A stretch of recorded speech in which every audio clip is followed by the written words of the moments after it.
Fala, galera, sejam bem-vindos à nossa segunda aula. O assunto será sobre crase. Eu sou a Cíntia Vilarinha, professora da disciplina Português Instrumental.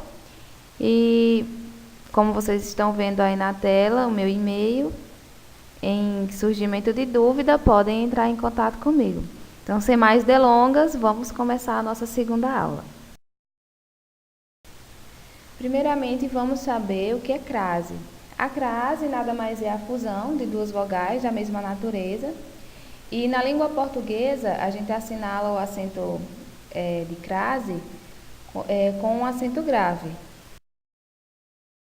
Aqui nós temos, a representação dessa fusão, que é a preposição a, mais o artigo feminino, mais o pronome, ou então a preposição mais o pronome demonstrativo. Aquele, aquelas, aquilo, e só isso mesmo. A regra geral. Quando é que vamos utilizar o acento indicativo de crase? Haverá acento indicativo de crase no A, colocado diante de palavra do gênero feminino, quando, substituindo-se a feminina por uma masculina, aparecer diante da masculina o ao. Por exemplo, dirigiu-se à cidade. Esse A vai receber o acento indicativo de crase, porque se eu vou, o verbo ir recebe a preposição a, e a cidade, justamente por ser uma palavra feminina, recebe o artigo a. Então, há uma fusão de preposição mais artigo. Aí fica, dirigiu-se à cidade, a com acento indicativo de crase. Proibitivos. Não se usa crase diante de nomes masculinos, diante de verbos, entre palavras repetidas, a singular diante de palavra no plural, antes de pronome de tratamento e nem antes de pronomes indefinidos.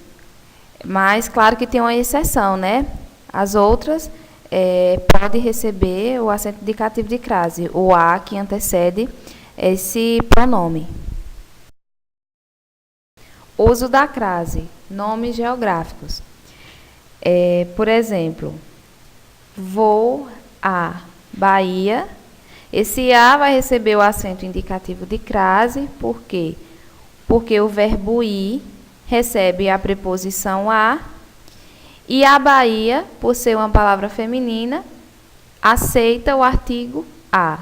Logo, há uma fusão. Vou à Bahia, a com acento indicativo de crase. Se eu escrevo vou a Brasília, o verbo ir vai aceitar só a preposição para. Por quê?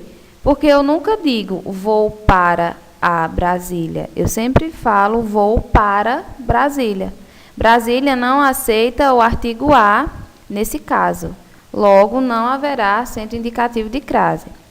Se empregarmos dar ou na antes da palavra, ela aceita artigo. Como no caso desse exemplo que eu dei acima, vou à Bahia.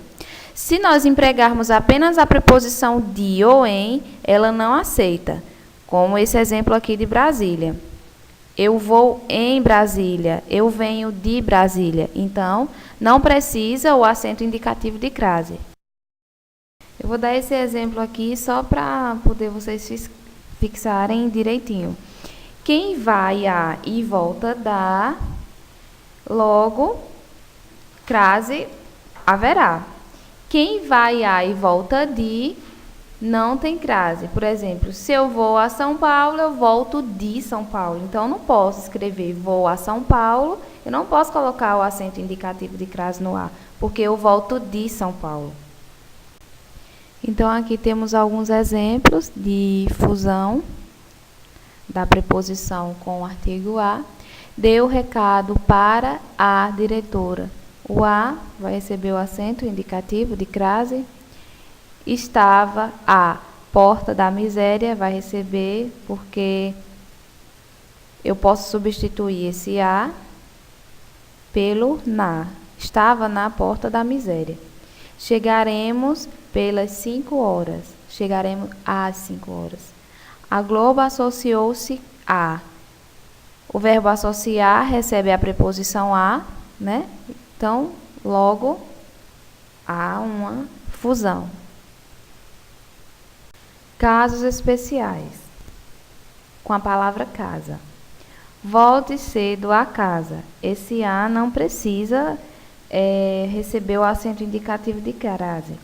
Agora, se eu digo, dirigiram-se à casa paterna. Se a casa vier acompanhada, esse a vai receber o acento indicativo de crase. Por quê? Dirigiram-se para a casa paterna. Agora, nesse exemplo acima, não vai receber. Por quê? Porque eu nunca digo, eu vou para a casa. Eu vou para a minha casa. Eu vou para casa. Então, não há acento indicativo de crase. Eu já vi também muita gente confundir o A, esse primeiro A aqui com H, confundir com o A que você coloca para substituir a fusão. Mas não é. Esses 3 A que vocês estão vendo aí na tela do computador de vocês, cada um se difere do outro. Esse primeiro A se refere a tempo passado. Por exemplo, conheci aquela pessoa há muito tempo. Tempo passado. A, tempo futuro, o A sem o acento. E o A, com esse acento indicativo de crase, se refere às regras que nós vimos há pouco tempo. Então, essa foi a nossa segunda aula. Muito obrigada pela atenção de vocês. Em caso de dúvida, podem entrar em contato comigo pelo e-mail que está lá no começo do vídeo. E peço que vocês respondam à atividade e até a próxima aula.